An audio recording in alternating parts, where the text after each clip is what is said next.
وقال الذي آمن يا قوم اتبعون أهدكم سبيل الرشاد يا قوم إنما هذه الحياة الدنيا متاع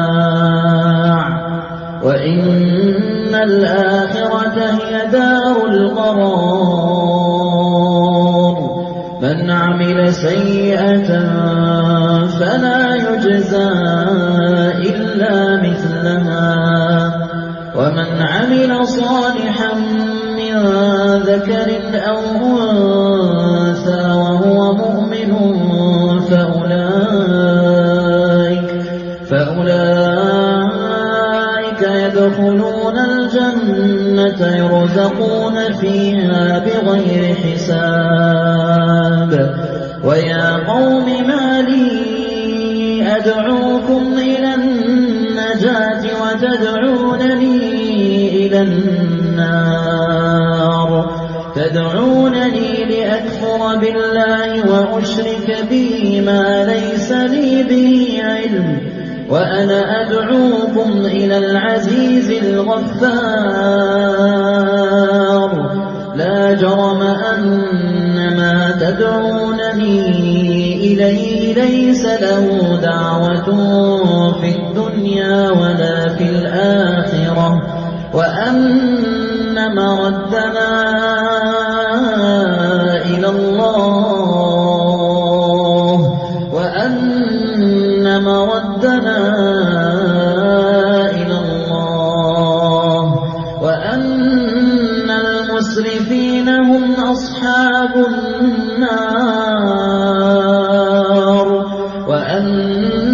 المسرفين هم أصحاب النار فستذكرون ما أقول لكم وأفوض أمري إلى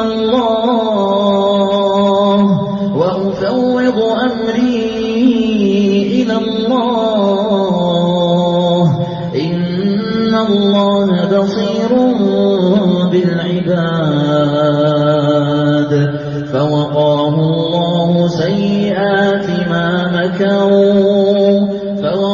الله سيئات ما مكروا وحاق بآل فرعون سوء العذاب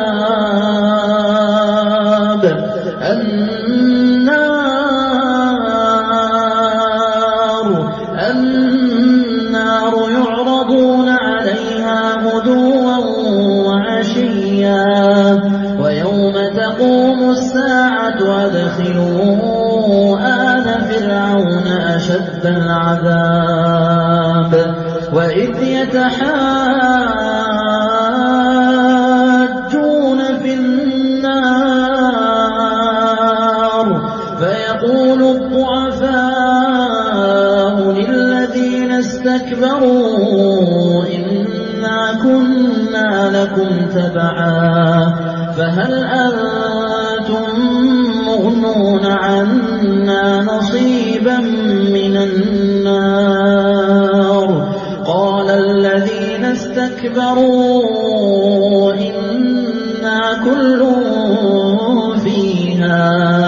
إن الله قد حكم